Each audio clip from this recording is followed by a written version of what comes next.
चलो नेक्स्ट अपन को देखना है आज, वो है श्री चैतन्य महाप्रभु, ठीक है ना। तो भक्ति मूवमेंट में इनफैक्ट अगर किसी एक स्पेसिफिक पर्सन पर क्वेश्चन आया हुआ है मेंस में, तो वो है श्री चैतन्य महाप्रभु। इन पर एक क्वेश्चन ऑलरेडी आ चुका है मेंस में, ठीक। मतलब जितने भी भक्ति सेंट्स अभी तक आपने पढ़ा है, उनमें ये जो चैतन्य महाप्रभु है, इन पर एक फुल फ्लैश क्वेश्चन आ चुका है, ठीक है। बाकियों पर अभी नहीं आया हुआ है, आ सकता है, बट इन पर आ चुका है श्री चैतन्य महाप्रभु पर। ये इनफैक्ट बहुत इंपॉर्टेंट है। अब जो नेक्स्ट मेरे हिसाब से आ सकता है कि वो आ सकता है आपका शंकर देव के ऊपर भी आ सकता है क्वेश्चन। तो चैतन्य महाप्रभु और शंकर देव बहुत ज्यादा इंपॉर्टेंट है।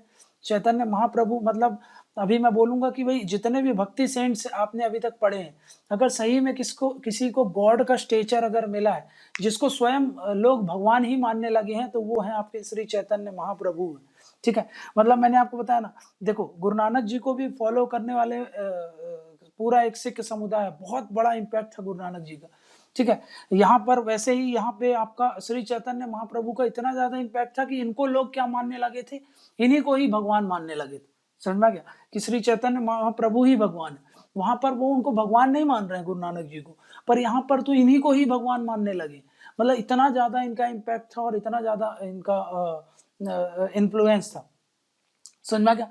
मतलब ये बहुत ज्यादा इंपॉर्टेंट टॉपिक है, इसलिए आपको ये सारी चीजें जो जो बताऊंगा वो सब चीजें आप थोड़ा सा ध्यान में रखना, ठीक है ना। तो सबसे पहले क्या बोल रहे हैं अपन, चैतन्य महाप्रभु, चैतन्य महाप्रभु, ठीक। अब यहाँ पे ये जो चैतन्य महाप्रभु जी हैं, ये कहाँ पे भक्ति मूवमेंट, तो याद रख लेना ये कहाँ की हम बात कर रहे हैं, भक्ति मूवमेंट कहाँ की बात कर रहे हैं। तो इन्होंने भक्ति मूवमेंट जो है बंगाल में जो भक्ति मूवमेंट है उसको फैलाने का श्रेय दिया जाता है इनको, ठीक है। तो पहली पॉइंट ये क्या है, ये बंगाल में ये भक्ति मूवमेंट का इनको श्रेय दिया जाता है। नेक्स्ट क्या बोल रहा हूँ मैं, बंगाल के अलावा ये 15th सेंचुरी की बात है। 15th सेंचुरी में ये 15th सेंचुरी के आसपास का इनका समय है। मतलब वैसे अगर एग्जैक्ट देखो 1485 से लेकर के 1533 के आसपास है, बट ये आपको याद नहीं रखना, बस ये याद रखो 15th सेंचुरी के आसपास, ठीक है ना। उस समय किसका रूलर था, तो शासन किसका था, तो आपको पता होना चाहिए, मुगल का एस्टेब्लिशमेंट हो गया था, है ना। मुगल का शासन चल रहा था, तो मुगल रूलर्स उस समय थे। चैतन्य महाप्रभु की जी की बात कर रहे हैं, भक्ति मूवमेंट बंगाल में है, ठीक है ना। क्या प्रीच करते थे, क्या करते, टीचिंग्स प्रीचिंग्स उनका बाद में देखेंगे। अभी क्या क्या इसमें याद रखना है, देखो पहले कुछ फैक्चुअल इंफॉर्मेशन इनसे रिलेटेड, ठीक है ना, फिर एनालिसिस वाला पार्ट में आएंगे हम, फिर एनालिटिकल पार्ट में आएंगे, ठीक। और समझेंगे कि इनका कंट्रीब्यूशन, नेक्स्ट क्या है, कंट्रीब्यूशन, ठीक। एनालिटिकल में ही आ जाएगा ये पार्ट, ठीक है। तो इतना आपको पता होना चाहिए। मेन क्वेश्चन जो मेंस में आएगा आपका यहाँ से आएगा, प्री में यहाँ से आएगा, ठीक है, और प्री यहाँ से भी आ सकता है, लेकिन मेंस में तो यहीं से आएगा कंट्रीब्यूशन के ऊपर, ठीक। चैतन्य महाप्रभु जी का अगर हम बात करें तो ये 15th सेंचुरी के भक्ति सेंट्स है ना। ये क्या है, एक कोई बता दो कि भक्ति सेंट है, भक्ति मूवमेंट के सेंट है, कैसे होते हैं। तो इनको क्या बोला था मैंने, कौन सा टर्म यूज किया था, एम्बुलेटरी सेंट। एम्बुलेटरी सेंट का मतलब समझते हो ना, जो घूम घूम कर प्रचार करते हैं, एक दूसरी जगह ट्रैवल करके प्रचार करते हैं, उनके लोकल लैंग्वेज में सबको समझाते हैं, उन सबको क्या बोलते हैं हम, उनको बोलते हैं एम्बुलेटरी सेंट्स। तो ये क्या थे, एम्बुलेटरी सेंट थे, ठीक। क्या क्या कंट्रीब्यूशन है वो सब तो हम देखेंगे, पर यहाँ पर इसके अलावा ये क्या है, ये आपके सोशल रिफॉर्मर भी हैं, है ना, सोशल रिफॉर्मर भी हैं। तो ये सारे पॉइंट वही जो इंट्रोडक्शन में आपके सारे जितने भी आपके भक्ति सेंट्स है सबके बारे में आपको इंट्रोडक्शन में यही सारे पॉइंट आपको लिखना है, ठीक। अगर हम बात करें ये 50 और मेन ये काहे के लिए जाने जाते हैं, तो मेन ये चीजें याद रख लो, काहे के लिए जाने जाते हैं, जिसको बोलते हैं वेदांत की फिलॉसफी है एक, जिसको बोलते हैं अचिंत भेद अभेद, है ना, इस फिलॉसफी के लिए ये जाने जाते हैं। और दूसरा जिसको बोलते हैं हम गौड़ीय वैष्णविज्म, ठीक है ना, दूसरा है गौड़ीय वैष्णविज्म, गौड़ीय वैष्णविज्म। अब ये सब थोड़ा थोड़ा आपको आगे सब कुछ समझा दूंगा, इंट्रोडक्टरी में इन चीज़ों के लिए जाने जाते हैं। ये सब चीज़ें मैंने आपको बता दी हैं, इसको अभी मैं एक्सप्लेन कर रहा हूँ कि क्या है आगे, ठीक है ना, इसको भी थोड़ा सा एक्सप्लेन करूँगा क्या है आगे, ठीक। तो ये सब आगे देखेंगे अभी। तो अब देखो इनको, अगर हम बात करें चैतन्य जी का, चैतन्य का मतलब क्या होता है? चैतन्य का मतलब होता है कॉन्शियसनेस, चित्त, है ना, इसका मतलब होता है चित्त, मतलब कॉन्शियसनेस। नाम को तोड़ो पहले। दूसरा, महा मतलब क्या होता है? ग्रेट, महा मतलब होता है ग्रेट। और प्रभु मतलब क्या होता है? प्रभु मतलब होता है लॉर्ड, है ना, भगवान या फिर मास्टर, ठीक। तो ये अब इनकी बात करें, अगर इनका जन्म कहाँ हुआ था, तो जन्म की अगर हम बात करें तो इनका जो बर्थ हुआ था वो नवाद्वीप में हुआ था, है ना, नवाद्वीप में हुआ था। ये कहाँ है? तो आज बंगाल में है ना, जो वेस्ट बंगाल है वहां पर ये पड़ता है, नवाद्वीप में। ये जन्म से कौन थे? ये ब्राह्मण थे, ठीक है ना। क्या थे? ये ब्राह्मण थे, ठीक है ना। तो जवाद्वीप में इनका बर्थ हुआ था, जन्म से ब्राह्मण थे। और इनका जो बर्थ हुआ था वो आपका जो उस समय बोला जाता है कि जब लूनार इक्लिप्स था ना, लूनार इक्लिप्स के समय में इनका बर्थ हुआ था। लूनार इक्लिप्स के समय में इनका बर्थ हुआ था, मतलब जब चंद्र ग्रहण था तब इनका जन्म हुआ था। तो बहुत सिग्निफिकेंस है इनके बर्थ का वहाँ पे बंगाल वाले रीजन में, गौड़ वाले रीजन में, ठीक है। तो अब एक चीज और बताता हूँ, जब ये ऐसा बोला जाता है कि ये बचपन में जब ये इनका बर्थ हुआ था, तो जब भी ये रोते थे, है ना, बचपन में हर बच्चा रोता है, तो जब भी ये रोते थे तो क्या किया जाता था कि भाई ये आप कोई भी कोशिश कर लो, ये चुप नहीं होते थे। ये चुप कब होते थे? कि जब श्री कृष्ण का चैंटिंग लोग करने लगते थे तब ये चुप हो जाते थे, है ना। तो ऐसा आजमाया गया कि हाँ भाई, जब जब श्री कृष्ण का चैंटिंग होता है तब तक ये चुप हो जाते हैं। तो लोग समझ गए, और उसके बाद इनके फैमिली वाले भी समझ गए कि भाई अगर मान लो कि भाई इसको चुप कराना है तो क्या करना पड़ेगा, आपको श्री कृष्ण की चैंटिंग करानी पड़ेगी, तब जा कर के ये चुप हो जाएंगे। और वहां से इनका जो है श्री कृष्ण के प्रति लगाव समझ में आता है, और श्री कृष्ण के प्रति आपका समर्पण जो होता है वो समझ में आता है कि हाँ भाई इससे कितना ज़्यादा ये अटैच है, ठीक है। तो ये हो गया हमारा बर्थ से रिलेटेड जो भी फैक्चुअल इंफॉर्मेशन देखनी थी वो हमने देख ली, ठीक है ना, श्री चैतन्य महाप्रभु का। अब अगर हम बात करें कि भाई इसको यहाँ पे देखो, इनको ये क्यों बोला जाता था कि जैसे इनके बर्थ को सेलिब्रेट किया जाता है गौर पूर्णिमा के अनुसार, मतलब गौर पूर्णिमा की उसको सेलिब्रेट किया जाता है एज अ फेस्टिवल समझो। जैसे गुरु पूर्णिमा हम मनाते हैं ना कि भाई गुरु पूर्णिमा हो गया जब उनका बर्थ हुआ था गौतम बुद्ध जी का, तो वैसे गौर पूर्णिमा कब मनाई जाता है? याद रख लेना, ये लूनर इक्लिप्स में मनाया जाता है। और किसके बर्थडे पर मनाया जाता है? तो श्री चैतन्य महाप्रभु। क्यों मनाया जाता है ये समझ लो।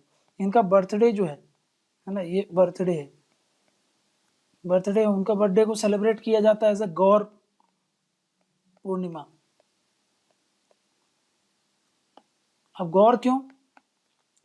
क्यों भाई? क्योंकि इनका क्या होता है ना कि एक तो पहली बात ये समझो कि इनका जो कॉम्प्लेक्सेंस था, मतलब इनका जो स्किन कलर था, वो उनका अपीयरेंस कैसा था? एकदम सोने की तरह लगते थे ये, मतलब इतने चमकदार रहते थे कि भाई इनका तेज, चेहरे का तेज देख करके आपको एकदम ऐसा लगेगा कि भाई एकदम सोने की तरह चमकदार और सोने की तरह एकदम इनका कॉम्प्लेक्शन था, ठीक है ना। तो वहां से ये आपको वो समझ में आ जाता है कि भाई उस कारण भी इनका जो ये हम बोलते हैं ना कि गौर पूर्णिमा क्यों मनाया जाता है, और इसको गौड़ीय वैष्णविज्म भी क्यों बोला जाता है, उसके पीछे दो रीजन है। एक तो गौर गौर ये गोल्ड कॉम्प्लेक्शन, और दूसरा ये गौड़ रीजन बंगाल में आता है, तो वहां से भी गौड़ी, इसीलिए वो गौड़ी वैष्णविज्म हो गया, ठीक है। तो पहला तो समझ लो कि इनको क्या बोला जाता है, इनको गौर भी बोला जाता है। क्यों बोला जाता है समझ गया ना। अब ये चैतन्य महाप्रभु हैं, ठीक है ना, इनको क्या क्या बोला जाता है?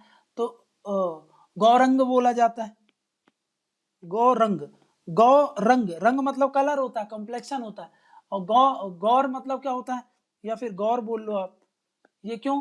क्योंकि इनका क्या था? गोल्ड लाइक फेयर कॉम्प्लेक्शन था, है ना, गोल्ड लाइक फेयर कॉम्प्लेक्शन था, इसलिए इनको ये बोला जाता था, ठीक है ना। गौर बोला जाता था। ठीक है, ठीक। अब आपको मैं बताता हूँ कि भाई इनका सबसे इम्पोर्टेंट जो आ जाएगा, अब आपका इनकी टीचिंग्स आ जाएगी। ठीक है ना, तो सबसे इम्पोर्टेंट आप समझते हैं इनकी। हाँ, एक चीज़ और समझो कि भाई इनका लाइफ चेंजिंग इवेंट क्या था, मैं बताता हूँ आपको। ये जब इनके पिताजी का देहांत हुआ था ना, तो जब इनके पिताजी का देहांत हुआ था, तब ये जो भी वैदिक रिचुअल्स परफॉर्म करने के लिए गए थे गया, है ना। गया में इनकी भेंट होती है वहाँ के जो गुरु होते हैं वहाँ से, और फिर वहाँ से उनको उनके गुरु के द्वारा इनको गया में कुछ बताया जाता है, और बताने के बाद क्या होता है कि इनका लाइफ पूरा चेंज हो जाता है। और उसके बाद इन्होंने वो ले लिया, संन्यास ले लिया, और संन्यास लेने के बाद कृष्णा भक्ति के ऊपर ये विलीन हो जाते हैं, और कृष्णा भक्ति के कारण फिर ये पूरे इंडिया में ट्रैवल करते हैं, है ना। ट्रैवल करते हैं कैसे, तो भाई ये बंगाल से कहाँ जाते हैं, बंगाल में जहाँ रहते हैं, बंगाल से पहले ये जाते हैं पुरी, है ना। पुरी से लेकर के फिर साउथ साउथ पूरा ट्रैवल करेंगे। साउथ मतलब भाई जो आंध्रा जाते हैं, आंध्रा से फिर तमिलनाडु, तमिलनाडु में भी आपको रामेश्वरम तक जाते हैं, है ना, रामेश्वरम। फिर वहां से आप ऊपर आते हुए महाराष्ट्र आते हैं, है ना, महाराष्ट्र आते हैं। महाराष्ट्र में पंढरपुर जो आपको मैंने बताया था, वहां पे ट्रैवल करते हैं, और फिर वापस से जाकर के पुरी चले जाते हैं। फिर उसके बाद यहाँ से बनारस, और बनारस से फिर वृंदावन, ठीक है ना, वहां से वृंदावन। तो फिर पूरा ऐसे करके ये ट्रैवल करते हैं, और ये इतना देखो मतलब लगभग लगभग आधे से ज्यादा इंडिया इन्होंने ट्रैवल कर लिया था। और हर समय ये क्या करते थे, कृष्णा भक्ति का चैंटिंग करते थे, कृष्णा भक्ति को प्रोपगेट करते थे। इनका करिश्मा इतना बड़ा था, इतना तेज था कि लोग, इनकी जो भक्ति थी इतनी विलीन थी कि मतलब इन्हीं को ही लोग ऐसा मानने लगे थे कि भगवान श्री कृष्ण के अवतार ही हो गए। मतलब श्री कृष्ण ने स्वयं जन्म ले लिया है इस चीज को समझाने के लिए कि इस कृष्ण भक्ति क्या होती है। तो किस चीज का ये प्रोपगेट करते थे, तो आपको पता होना चाहिए। कृष्ण भक्ति मतलब वैष्णविज्म है ना। यहाँ पे आ जाओ आप, यहाँ पे क्या बोलोगे आप, ये क्या करने, ये भक्ति किस भक्ति की बात करते हैं, ये सगुण भक्ति, है ना, सगुण भक्ति। और सगुण में भी किस भक्ति की बात कर रहे हैं, ये तो कृष्णा भक्ति, है ना, कृष्णा भक्ति की बात करते हैं, है ना। बहुत ज्यादा मिस्टिसिज्म इसमें देखने को मिलता है। इनफैक्ट जो भक्ति मूवमेंट का क्लाइमेक्स पार्ट होता है ना, वो यही है भाई, जो चैतन्य महाप्रभु करना चाहते हैं वही है आपका भक्ति का क्लाइमेक्स पार्ट। अब मैं आपको समझाता हूँ इसमें कि वो बोलना क्या चाह रहे हैं, है ना। उनका अगर हम बात करें कि उनका जो कंट्रीब्यूशन है, उनके कंट्रीब्यूशन में सबसे पहले आपको ये पता होना चाहिए। देखो मैं एसेंस बता देता हूँ तो फिर आपको सारी कुछ क्लियर हो जाएगा। पहला इनके हिसाब से देखो, भक्ति जो होती है ना, भक्ति होती है 3 तरीके की। वैसे 2 तरीके की होती है, मेन जो होती है वो 2 तरीके की है। एक को बोलते हैं साधन भक्ति, है ना, ये होती है साधन भक्ति। और दूसरा होता है जिसको बोलते हैं रागानुग, ठीक है ना, रागानुग भक्ति। ठीक। अब यहाँ पे समझो, ये जो आपका साधन भक्ति है, साधन भक्ति का मतलब क्या है, साधन भक्ति मतलब ये अर्ली स्टेज होता है ना, ये अर्ली स्टेज होता है, अर्ली स्टेज होता है। और ये वाला जो होता है ये क्लाइमेक्स होता है, मतलब लेटर स्टेज होता है। लेटर स्टेज मतलब फाइनल स्टेज होता है, फाइनल स्टेज होता है भक्ति का। ठीक। अब यहाँ पे देखो, जब मैं बात करता हूँ अर्ली स्टेज की, मतलब यहाँ पर जो भक्त होता है ना, ये जो भक्त है, जो भक्ति करेगा, वो भक्त क्या करेगा, वो रूल्स एंड रेगुलेशन से बाउंड होता है ना। वो रूल्स एंड रेगुलेशन से बाउंड होता है, मतलब जैसे कि बोलते हैं ना कि सुबह जल्दी उठना, स्नान करना, मूर्ति पूजा, फिर पूजा पाठ करना, व्रत रहना, ये सब जो रूल्स एंड रेगुलेशन होते हैं उस पर बहुत ज़्यादा बाउंड होता है। और उन सब चीज़ों से करता है, माला जपना, है ना, ये सब चीज़ें करना, भक्ति टाइम टू टाइम करना, मतलब इसमें रूल्स एंड रेगुलेशन के हिसाब से सब कुछ करते हैं। तो यहाँ भक्त क्या होता है, ये बाउंड होते हैं, bounded by rules and regulation, है ना, रूल्स एंड रेगुलेशन। ये रूल्स एंड रेगुलेशन कौन से होते हैं, वही जो आपने जो हमारा टेक्स्ट के अनुसार जो रूल्स एंड रेगुलेशन होते हैं उनके अनुसार। ठीक है, इसीलिए इसको क्या बोल दिया जाता है, इसको रेगुलेशन डिवोशन भी बोला जाता है। ठीक है ना, इसको क्या बोल देते हैं, रेगुलेटरी या फिर रेगुलेशन डिवोशन। ठीक है, तो ये क्या है,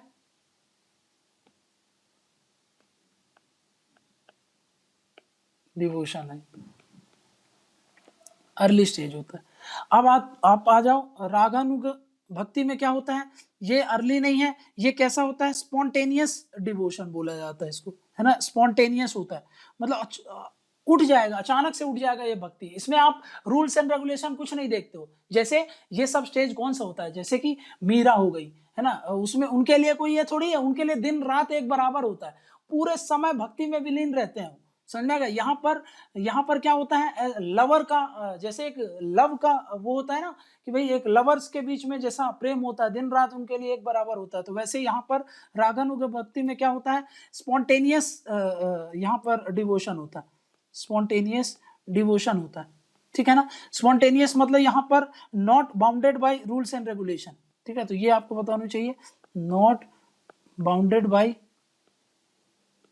रूल्स एंड रेगुलेशन,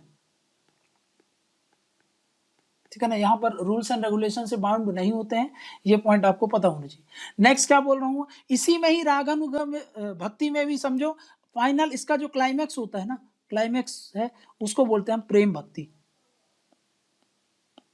प्रेम भक्ति, प्रेम भक्ति। प्रेम भक्ति मतलब समझ गए ना, मतलब ये ऐसा समय होता है जहां पर ये होता है, एक तो हो गया लॉर्ड हो गया उसके, है ना, और उनका डिवोटी हो गया। ये डिवोटी लॉर्ड को कंसिडर करता है एज देयर लवर, इनके बीच में जब ये लवर का एक दोनों दूसरे को एक लवर की तरह देखने लगते हैं, मतलब दिन रात एक बराबर हो जाना, पूरी समय अपने आप को सरेंडर कर देना, डिवोटी होगा अपने लॉर्ड के प्रति सरेंडर कर देगा, है ना, सरेंडर कर देना, ठीक। मतलब जो बोला जाता है कि सब कुछ भूल भाल करके जो फाइनल होता है उसको बोलते हैं प्रेम भक्ति। और चैतन्य महाप्रभु इस पर फोकस करते हैं कि भाई अल्टीमेट एम क्या होना चाहिए, अल्टीमेट एम लाइफ का क्या होना चाहिए, अल्टीमेट एम लाइफ का होना चाहिए प्रेम भक्ति, है ना। अल्टीमेट एम क्या होना चाहिए, अल्टीमेट एम क्या होना चाहिए, अल्टीमेट एम या फिर अल्टीमेट गोल ऑफ लाइफ वो है आपकी प्रेम भक्ति होनी चाहिए, प्रेम भक्ति। और उनके हिसाब से प्रेम भक्ति क्या है, तो मैंने आपको बता दी, उनके हिसाब से प्रेम भक्ति है प्योर लव ऑफ कृष्णा, मतलब कृष्णा कल्ट है, तो आप समझ गए होंगे कि प्रेम लव किसके प्रति, कृष्ण के प्रति, श्री कृष्ण के प्रति, समझा क्या। तो ये हाईएस्ट अचीवमेंट है, अल्टीमेट गोल है आपका कि प्रेम भक्ति होनी चाहिए, समझा क्या, क्लियर है। तो इस चीज की वो बात करते हैं, प्रेम भक्ति को बोलते हैं कि प्रेम भक्ति जो होती है वो हाईएस्ट गोल होना चाहिए लाइफ का, समझ आ रहा है, ठीक है। मतलब इनके हिसाब से क्या है कि जब ये प्रेम भक्ति करोगे, है ना, प्योर डिवोशन करोगे, तभी, अब समझो इधर पे, तभी आपको साल्वेशन अटेन करेगा। अब एक चीज मैं आपको बताता हूं, अलग अलग समय काल होता है ना, सबसे होता है सतयुग,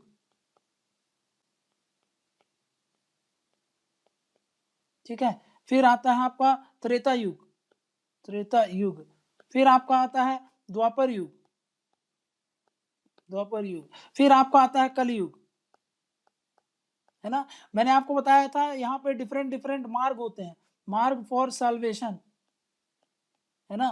भाई मैंने आपको बताया था कि यहाँ पर सतयुग में ज्ञान मार्ग को ज्यादा फोकस किया जाता है ना। और उसके बाद यहाँ पर इस समय तक दो और मार्ग आ चुके होते हैं, जिसको बोलते हैं हम कर्म कर्म योग, है ना, कर्म मार्ग भी है, बहुत सारे मार्ग हैं, मैं तो आपको मेन मेन बता दे रहा हूँ। कर्म मार्ग हो गया, ठीक है, ज्ञान मार्ग तो ध्यान से आता है, कर्म हो गया, और उसके बाद यहाँ पर श्री चैतन्य महाप्रभु किस चीज पर बोलते हैं कि कलयुग में जो मार्ग आप अटेन, मतलब आप अगर कोई सा मार्ग आपको चूज करना हो, क्योंकि यहाँ पर कलयुग में क्या होता है, लोग स्पिरिचुअलिटी को ज्यादा महत्व नहीं देते, है ना। यहाँ पर जो आपके सतगुण है ना, रजस गुण है, मतलब इनको ज्यादा यहाँ पर सतगुण को ज्यादा फोकस नहीं किया, बल्कि रजस गुण और तमस गुण, है ना, ये ज्यादा आपके शरीर के अंदर डोमिनेट करते हैं। तो उसके हिसाब से फिर वो बोलते हैं कि भाई यहाँ पर अगर कोई मार्ग है जो जिससे आपको लिबरेशन अटेन हो सकता है, साल्वेशन अटेन हो सकता है, तो वो सिर्फ और सिर्फ कौन सा है, भक्ति मार्ग, है ना, भक्ति मार्ग है। इस चीज का वो बताते हैं। और भक्ति किसकी, कृष्ण की भक्ति, कृष्णा की भक्ति से ही आपको साल्वेशन अटेन कर सकते हैं, आप लिबरेशन अटेन कर सकते हो। तो याद रख लेना कि श्री चैतन्य महाप्रभु के अकॉर्डिंग क्या है, कलयुग में, कलयुग का समय है, यहाँ पर यहाँ पर आपका सतगुण ज्यादा लोगों में नहीं देखने को मिलते हैं, रजस और तमस गुण ही सबसे ज्यादा प्रधान होते हैं। और बाकी अदर मार्ग बहुत यहाँ पर डिफिकल्ट है, जिसके हिसाब से आप क्या कर सकते हो, भक्ति मतलब लिबरेशन अटेन कर सकते हो, है ना। ऐसा ये दोनों मार्ग अगर आप लोगे तो बहुत कठिन हो जाता है, ठीक है ना। तो ओनली मार्ग कौन सा बच जाता है आपको अगर अटेन करना है, तो वो है आपका भक्ति मार्ग, क्योंकि समय की प्रासंगिकता यही बताती है, समय की नीड क्या है, तो वो है मतलब भक्ति मार्ग। तो भक्ति मार्ग पर फोकस करते हैं। और कौन सी भक्ति, तो मैंने आपको बताया कृष्णा भक्ति, प्योर डिवोशन जो है कृष्णा के प्रति, उसी से ही आप क्या कर सकते हो, लिबरेशन को अटेन कर सकते हो। ठीक है,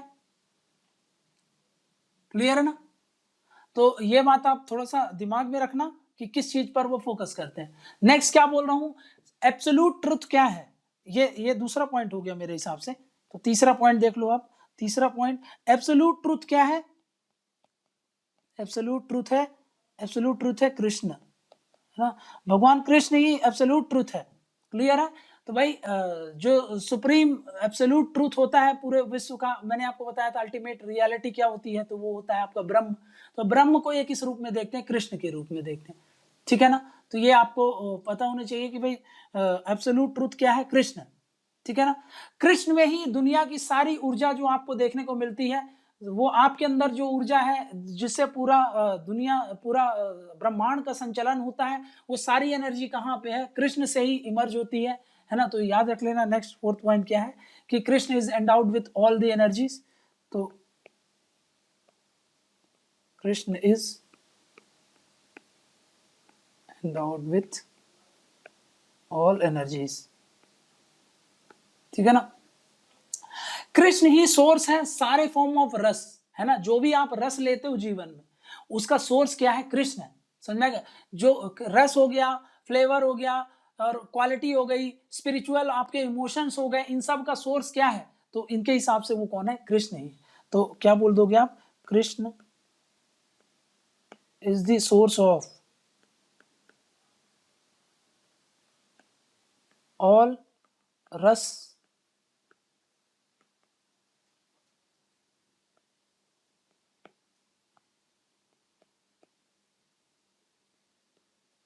ठीक है। जो भी क्वालिटीज हैं आपके अंदर, है ना, जो भी आपका स्पिरिचुअल इमोशंस हैं,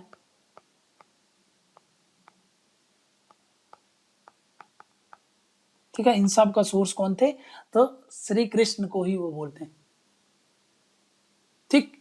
मतलब क्या है, ये है कृष्ण, है ना, कृष्ण है। और ये बाकी लोग कौन है, जीव है ना। ये जीव है, आप जीव हो, मैं जीव है ना। जो भी इंसान है वो सब जीव है ना। तो क्या बोलते हैं, जीव जो होते हैं ये सब क्या हो गए हैं, सेपरेट हो गए हैं, किससे, लॉर्ड से। ये क्या हो गए हैं, सेपरेट हो गए हैं, ये लोग क्या हो गए हैं, सेपरेट हो गए हैं, है ना। कृष्ण से ये सेपरेट हो गए, ठीक। तो वही है अल्टीमेट एम, क्या हो जाएगा इससे, इसमें विलय होना, मतलब वही जो जिस चीज की बात करते हैं वो, हाँ उसी चीज की बात करेंगे ये। तो वही अल्टीमेट एम वो कैसे होगा। तो अब देखो इधर पे, कृष्ण अल्टीमेट एम क्या बताया मैंने आपको, अल्टीमेट एम है आपका क्या, जिसको बोलते हैं प्रेम भक्ति। जब प्रेम भक्ति होगी तो भाई आप ये जो सांसारिक जीवन है इन सबको कुछ समझोगे नहीं, इन सब से आप कट हो जाओगे। कट होने के बाद अपने आप को टोटल सरेंडर कर दोगे। टोटल सरेंडर कर दोगे तो क्या होगा, टोटल सरेंडर कर दोगे तो आपको फिर आपको पता है ना कि जब हम निष्काम काम करने लगते हैं तो फिर वहां पे हमारी मोक्ष का रास्ता खुल जाता है। तो वहीं पे प्रेम भक्ति से क्या होगा, ये अल्टीमेट एम है, और यहां से ये लीड करेगा आपको, लीड्स टू साल्वेशन। मतलब अब जैसे कि ये गोपियां हैं, है ना, ये गोपियां हैं, ठीक है ना, ये गोपियां हैं और ये है भगवान कृष्ण, ठीक है ना, ये है भगवान कृष्ण। अब ये जैसा वृंदावन में, है ना, ये गोपियां कृष्ण के प्रति सरेंडर करती है ना, जैसे गोपियां कृष्ण को मानती हैं, जैसे गोपियों का लव अफेक्शन है कृष्ण के प्रति, है ना, जैसा गोपियां कृष्ण को ट्रीट करती हैं, वैसे ही सारे डिवोटीज को अपने आप को ऐसा श्री कृष्ण के प्रति इतना इमोशंस, इतना अटैचमेंट, इतना सरेंडर और ये सब चीजें ये करना पड़ेगा, जब जाकर के यही होगी आपकी प्रेम भक्ति। समझ में गया? तो प्रेम भक्ति मतलब ऐसा स्टेज जहां पर जिस तरीके से गोपियां श्री कृष्ण को मानती हैं वैसे ही हम श्री कृष्ण को मानने लगे, तब जाकर के समझ में आएगा कि हाँ हम प्रेम भक्ति में हैं, और वहां से हमको क्या होगा, जो है आपका मोक्ष या फिर साल्वेशन का वो अटेन होगा। ठीक है ना? ठीक है ना? ये जो लिबरेटेड स्टेट है जीव की, वो फ्री है काहे से? इन्फ्लुएंस ऑफ मैटर से, है ना? ये मैटर होते हैं, मैंने बोला था ना पदार्थ होते हैं, पदार्थ जो हमको जकड़े रहते हैं, है ना? ये मैटर है, और ये है आपका जीव। जीव क्या है? फ्री है इससे, मैटर से, है ना? बस हमको उसको समझने की जरूरत है ना? हम ये मैटर इसको इन्फ्लुएंस नहीं कर सकता, लेकिन जब तक ये कब तक करता है इन्फ्लुएंस? जब तक हमारे अंदर अज्ञान रहता है। जब हमारे यहाँ ज्ञान आ जाएगा और जब हमारे अंदर भक्ति आ जाएगी, तो ये जीव और मैटर ये मतलब वैसे भी टोटली सेपरेट है। तो अभी मैटर इन्फ्लुएंस करता है, जैसे अभी हमारे अंदर सारी चीजें, ये जो बाहरी चीजें होती हैं, मटेरियलिज्म, इसको देख करके हम अट्रैक्ट होते हैं, बट रियल नेचर जीव का ऐसा नहीं है कि वो इनके प्रति इन्फ्लुएंस हो पाए, है ना? तो ये कब होगा? जब आप या तो आपके अंदर ज्ञान आ जाए या तो आपके अंदर भक्ति आ जाए। ठीक है ना? तो अगर ये सब आ जाएगी तो ये जो मैटर है ये आपके जीव को इन्फ्लुएंस नहीं कर सकती। ठीक है ना? मतलब क्या है? जीव जो है, मैटर है, वो क्या है? टोटली डिफरेंट है ना? जीव एंड मैटर जो है वो both are different from each other, और लेकिन क्या है? आइडेंटिकल टू गॉड, लॉर्ड, है ना? बोथ आर, मतलब वैसे ही बताया ना कि भाई सब चीज में ब्रह्म देखने को मिलेगा। ये दोनों तो सेपरेट है ना? ये दोनों सेपरेट है, बट अल्टीमेट हर चीज क्या है? तो फिर वही बात आ जाती है कि क्या है कि आइडेंटिकल है किसके? लॉर्ड के, but identical to lord, identical to lord. Lord मतलब यहाँ पे भगवान श्री कृष्ण की बात कर रहे हैं। ठीक, मतलब वही हो गया। तो फिर प्योर डिवोशन क्या होगा आपका? जो प्योर आपका अल्टीमेट ओम होगा, वो सब चीजें आपको मैंने समझाई दी हैं, तो वहां से आप समझ जाओगे। नेक्स्ट क्या बोल रहा हूं मैं? इन्होंने क्या किया था? इन्होंने कंपोज किया है, इसका नाम याद रख लेना, है ना? ही कंपोज,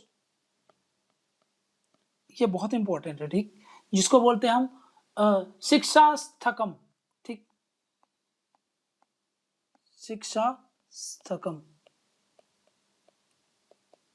जैसे वहां पे बीजक बताया था वैसे यहाँ पे शिक्षा स्थकम याद रखना है आप, है ना? अभी शिक्षा स्थकम क्या है? ये 8 वर्ष बोला जाता है, 8 वर्ष, EIGHT, 8 वर्ष, जिसमें क्या लिखे हैं? ये 8 उपदेश हैं, जिसमें क्या है? जहां पे एसेंस ऑफ भक्ति देखने को मिलेगी, है ना? एसेंस ऑफ भक्ति, है ना? ये भक्ति, ये एसेंस ऑफ जो भक्ति है उसकी बात करते हैं। और ये कहां से आती है, कहां से उठाया है इन्होंने? तो इन्होंने उठाया है भगवत पुराण और भगवत गीता से, है ना? तो ये याद रखना है, based on Bhagavat Purana and Bhagavat Gita,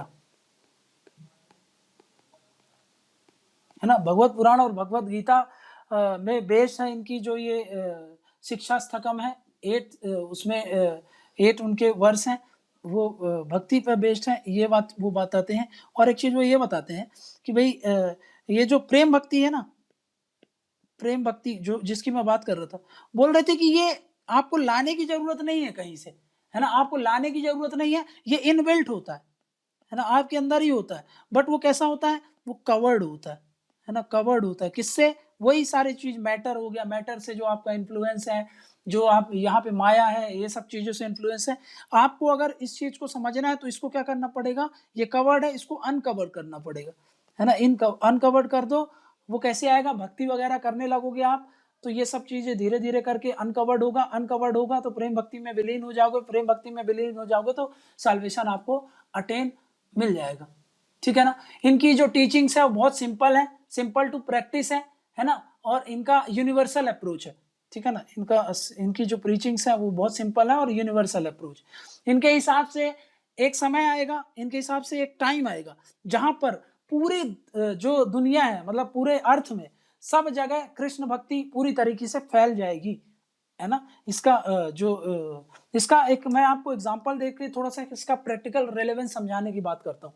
जब चैतन्य महाप्रभु बोलते हैं कि भक्ति, है ना, भक्ति जो होती है एक समय ऐसी आएगी की जो कृष्ण भक्ति है, या फिर आप जैसा भी समझो लॉर्ड की भक्ति है, जो भी भक्ति आप समझना चाहते हो, वो एक समय में पूरे विश्व में फैल जाएगी, ऐसा ये बोलते हैं। और ये काफी हद तक ना आज आज अगर आप देखोगे, आज से 600 साल 500 साल पहले इन्होंने बोला था, आज वो चीजें आपको देखने को मिलती है। जैसे इस्कॉन वालों को आप देखो, है ना, इस्कॉन में जैसे कि श्री प्रभुपाद जी थे, जो इस्कॉन के जो फाउंडर थे इस्कॉन के फाउंडेशन में, जिन्होंने सबसे अहम रोल प्ले किया था, उनका देखो आप, पूरे यूरोप में देखो, आप रसिया में देखो, पोलैंड में देखो, यूरोप वाले एरिया में कितना तेजी से ये कृष्ण भक्ति है वो फैल रही है ना। नॉर्थ अमेरिका में देखो आप, साउथ अमेरिका में देखो, यहाँ पर ये कृष्ण भक्ति फैलते जा रही है। हाँ, पेस उतना तेज, और पहले से इस समय जब से ये श्रील प्रभुपाद जी इस्कॉन वाले आए हैं ना, तब से बहुत तेजी से फैल रहा है। वेदांत फिलॉसफी में देखना कि कितना तेजी से वहां पे वेस्टर्न वर्ल्ड में फैल रही है ना। तो यही वो बताते हैं कि ऐसा एक समय आएगा कि एक विश्व में क्या हो जाएगा कि कृष्ण भक्ति बहुत तेजी से फैल जाएगी। ये जो भक्ति है, बहुत लोग इसके प्रति समर्पित हो जाएंगे। जो ये भक्ति ज्ञान है उसके बारे में बहुत ज्यादा फैलाव होगा, और वो समय अब धीरे धीरे करके हमको देखने को मिलता है। समझा गया? तो इस चीज की बात कर रहे थे, और एक समय बोल रहे थे कि वो ऐसा आ जाएगा कि पूरे विश्व में कृष्ण भक्ति फैल जाएगी, है ना। तो वो समय देखेंगे, आने वाला है, जब भी आने वाला है, तो वो उन्होंने जैसा बोला था वैसा मैंने आपको बता दिया, ठीक है ना। इन्होंने नेक्स्ट जो सबसे इंपॉर्टेंट चीज है, अब सोसाइटी में क्या कंट्रीब्यूशन है, सोसाइटी में, है ना, इसका कंट्रीब्यूशन की बात करें तो ये एक सोशल रिफॉर्मर भी थे, सोशल रिफॉर्मर थे, है ना। सोशल रिफॉर्मर कैसे थे? सोशल रिफॉर्मर ऐसे थे कि भाई, अब एक चीज समझो यहाँ पे, ऐसे थे कि ये क्या थे, ब्राह्मण में जन्मे थे, मैंने आपको बताया था ना, ब्राह्मण में जन्मे थे, बट इन्होंने कास्ट सिस्टम को कंडेम्ड किया, और जो अनरीजनेबल रिचुअल्स हैं उनको कंडेम्ड किया, है ना। तो इन्होंने क्या किया? कंडेम्ड किया कास्ट सिस्टम जो चल रहा था, जो रिचुअल्स चल रही थी, है ना, जो ब्राह्मण्स का डोमिनेशन था, है ना, ब्राह्मण्स का डोमिनेशन था, है ना, जो ब्राह्मण्स का जो मोनोपोली थी, है ना, मोनोपोली थी, जिस जिस चीजों पर उसका विरोध किया, ठीक है ना। तो इन सब चीजों को इन्होंने क्या किया, बहुत ज्यादा, ये जो सोशली ऑप्रेस्ड क्लास थे उसको भी बहुत ज्यादा एम्बरेस किया, ठीक है ना। तो जो सोशली ऑप्रेस्ड क्लासेस थे, है ना, उनको, ठीक। तो इन्होंने बताया ना कि ये जो डोमिनेशन था प्रीस्टली क्लास का, और जो सेरेमनीज थी, है ना, उसको भी क्या किया इन्होंने, अपोज किया। अपोज किसको? जो डोमिनेशन था, domination of priestly classes and जो भी सेरेमनीज थी, है ना।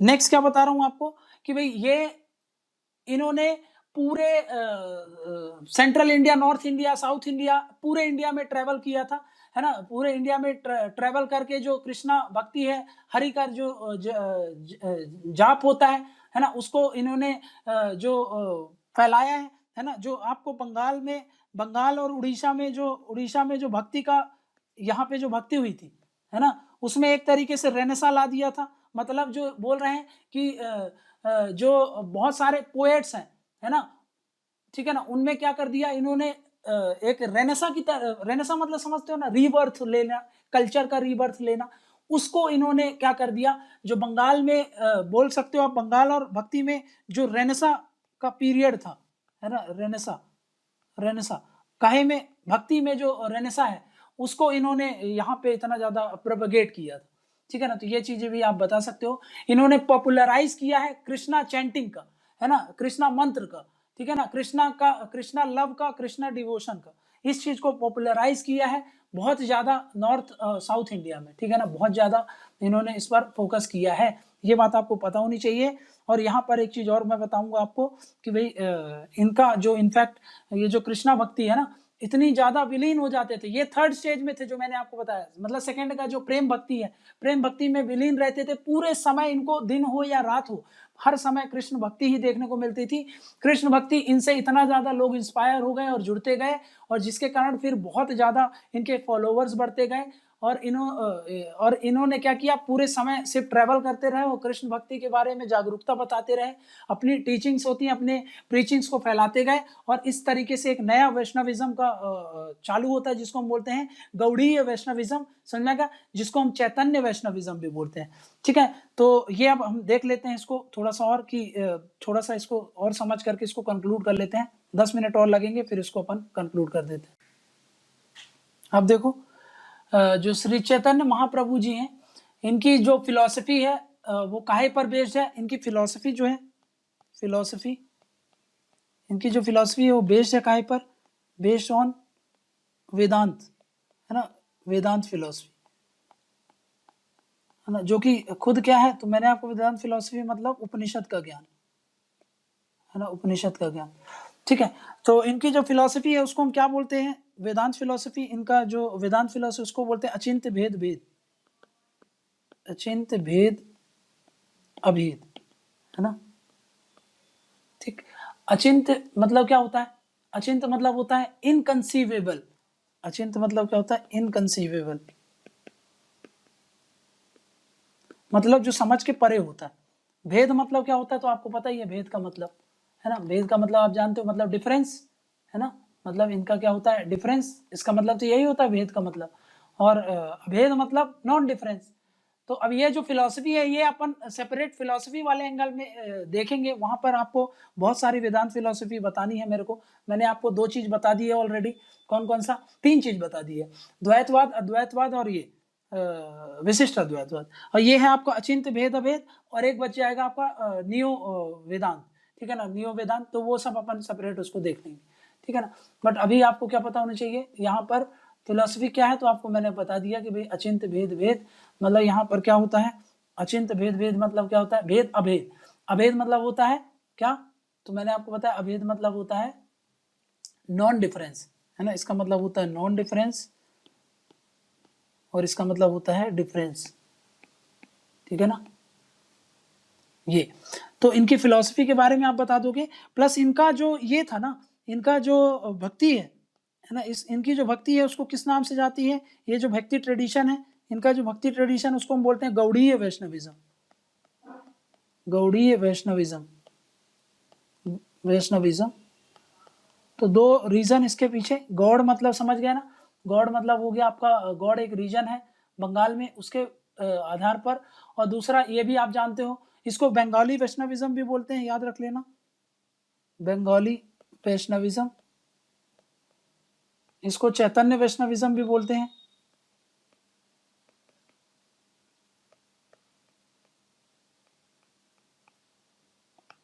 ठीक है, चैतन्य वैष्णविज्म बोल दो, गौड़ीय वैष्णविज्म बोलो, गौड़ीय वैष्णव ट्रेडिशन बोल लो, है ना, बंगाली वैष्णविज्म बोल दो, कुछ भी बोलो, बात वही है। जो मतलब इनके जो भक्ति का जो ट्रेडिशन जो लोग फॉलो करते थे उसको हम क्या बोल देते हैं, इनके भक्ति का जो तरीका है उसको क्या बोल देते हैं, गौड़ीय वैष्णविज्म, ठीक है ना। मतलब ये कहाँ पे है, गौड़ मतलब समझ गया ना, गौड़ रीजन मतलब बंगाल वाला रीजन, इसलिए इसको बंगाल उड़ीसा वाले रीजन है, इसलिए इसको क्या बोल देते हैं हम, गौड़ीय वैष्णविज्म, है ना।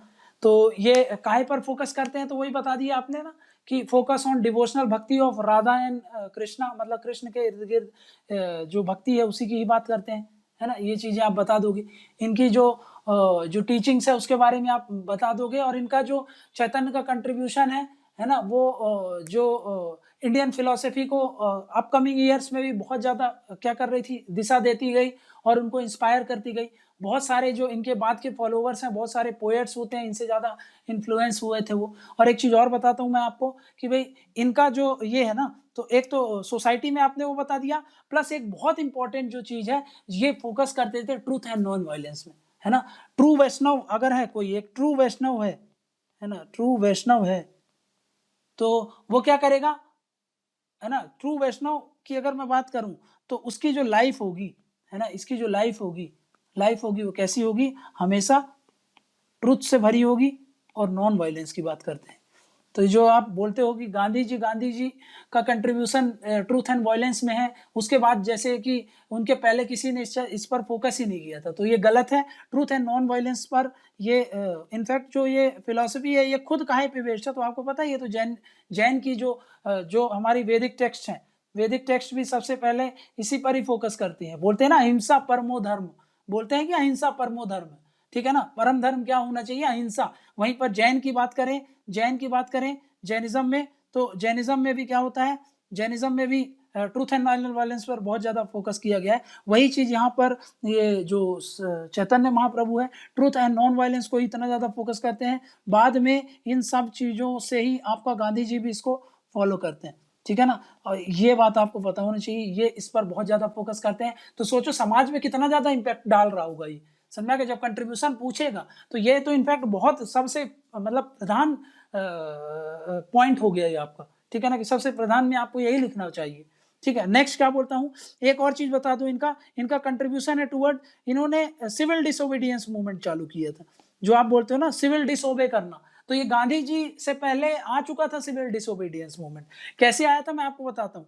जब ये क्या करते थे, हरि भक्ति का इतना ज्यादा चैंटिंग करते थे, पूरे लोग इनके प्रति मतलब प्रेम भक्ति में विलीन हो गए थे, इतना ज्यादा ये लोग इनको मानने लगे थे। और इनका एक एंगल ये था, याद करो मैंने क्या बताया था, कि ब्राह्मण जो मोनोपोली है, ब्राह्मण जो कास्ट हायरार्की है, उसको अगेंस्ट बात करते थे। तो ब्राह्मण्स को ये सब चीजें पसंद नहीं आती थी। जब पसंद नहीं आती थी तो वो क्या कर रहे थे, इस समय जो रूलर्स थे कौन थे, मुगल थे। मुगल के पास गए, मुगल से बोला कि भाई ये सब जो चीज चल रहा है इसको बंद करवाइए, ये सब चीजें सोसाइटी को डिस्टेबलाइज कर देगी और इन सब चीजों को आपको तुरंत बंद करवाना चाहिए। तो मुगल के जो रूलर्स थे, वो वहां के जो गौड़ वाले रीजन में जो वो आपके थे काजी थे, उन काजी को बोला कि आप इसको बैन करवाओ। काजी ने इसको बैन करवा दिया कि हरि का नाम अब यहाँ पर कोई नहीं लेगा और ये बाहरी भक्ति यहाँ पे बैन हो जाएगी। तो ये सब उन्होंने बैन करवा दिया। लोगों में गुस्सा उमड़ आया, श्री चैतन्य महाप्रभु भी इसको पसंद नहीं किए। उन्होंने एक लॉन्ग मार्च चालू किया, है ना, लॉन्ग मार्च चालू किया जहां पे वो जो काजी था उसके घर तक ट्रैवल किए। इतनी लाखों में लोग उनको, हजारों लाखों में लोग उनको फॉलो करते हुए एक लॉन्ग मार्च निकाला गया। जब वहां पे निकाला गया, लोग में इतना गुस्सा था, फिर भी श्री चैतन्य महाप्रभु ने ट्रूथ एंड नॉन वायलेंस की सीख उनको दी और उनको मना किया कि आप ऐसा कोई भी एग्रेसिव स्टैंड नहीं लोगे, ठीक है ना। तो पूरी जनता जो थी उनकी बात मानी और उसके बाद श्री चैतन्य महाप्रभु ने जा करके बड़े पोलाइटली से उनसे बात की, जो वहाँ के काजी थे उनसे बात की। काजी वैसे इतनी भीड़ को देख करके डर गया और ऊपर से उनका पोलाइट नेचर देख करके वो आदमी पिघल गया।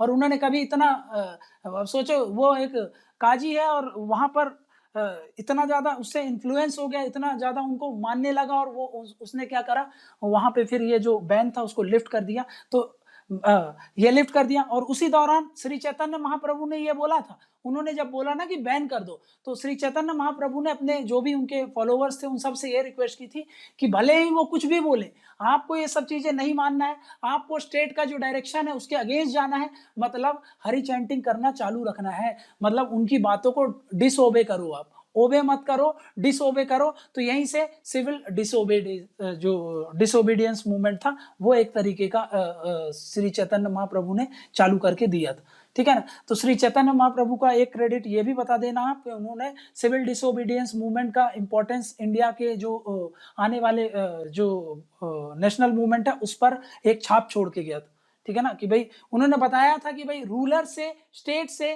कैसे हमको आर्ग्यू करना चाहिए, कैसे उनसे बात करना चाहिए, ट्रूथ का साथ लेकर के और नॉन वायलेंस का साथ लेकर के, इसके साथ साथ हमारे पास सिविल डिसोबीडियंस का भी अधिकार रहेगा।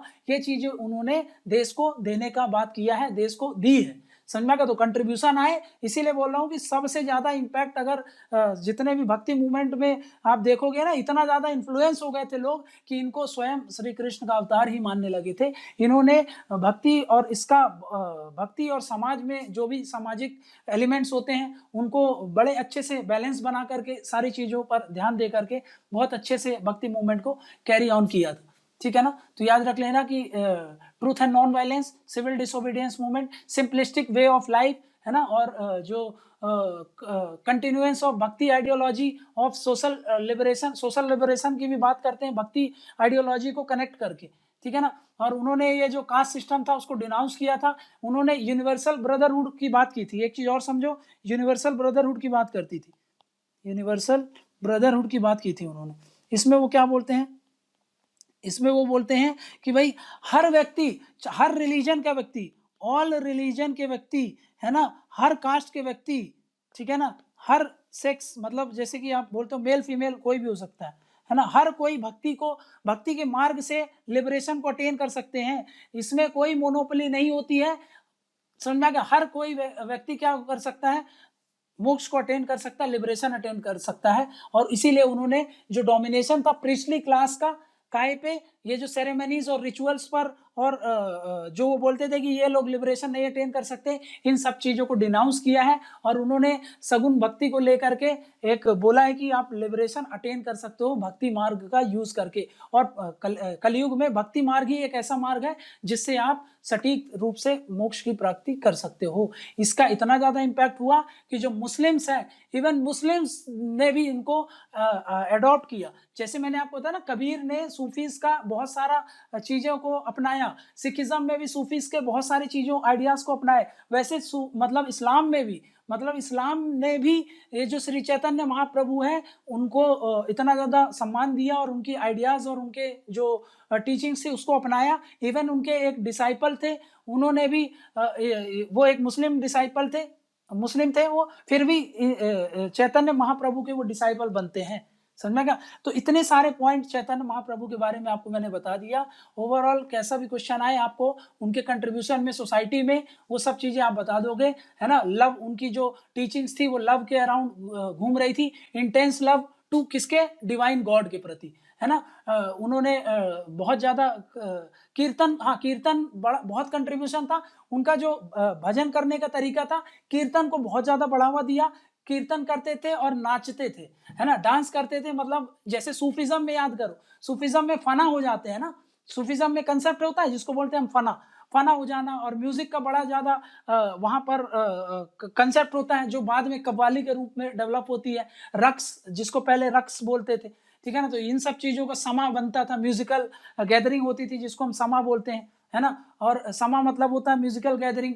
और ये जो फना होता है मतलब अपने आप को सरेंडर कर देना गॉड के प्रति, इंटेंस डिवोशन कर लेना।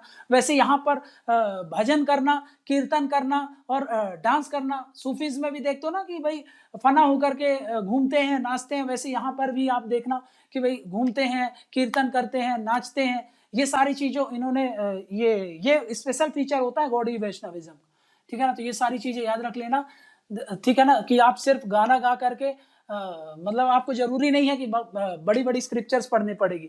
भगवान का नाम जप करके, भजन कीर्तन करके आपको लिबरेशन अटेन हो सकता है। बस आप क्या करो, भक्ति जो आपका प्रेम भक्ति है वहां तक आप पहुंच जाओ। वहां तक कब पहुंचोगे, जब अपने आप को आप गोपियों के भांति समझोगे और श्री कृष्ण को अपने लवर की भांति समझोगे, समझ में आ गया। जब वहां पर कोई डिफरेंस ना हो, दिन रात सिर्फ आपके ऊपर कैसी भक्ति होनी चाहिए, श्री कृष्ण की भक्ति होनी चाहिए, तभी ये चीजें हो सकती है। सेम चीजें, यही चीजें जैसे आप मीरा को समझते हो ना, मीरा से आप समझ सकते हो ये चीज, है ना। मीरा भी अभी जब पढ़ेंगे तो वहां पे भी आपने देख लोगे वहां, ठीक है ना। ट्रूथ एंड नॉन वायलेंस और जो रिचुअल सेरेमनीज है इसके अगेंस्ट थे, और इन्होंने ट्रैवल किया था, ये सब चीजें आपको समझ में आ गया। तो यहाँ पर हमारा ये जो कंसेप्ट था काहे का, श्री चैतन्य महाप्रभु का जो भी चीजें थी वो हमने देख ली। और यहाँ से इससे ज्यादा कोई जरूरत नहीं है आपको पढ़ने की, अपन ने लगभग सारी चीजें पढ़ ली, ठीक है।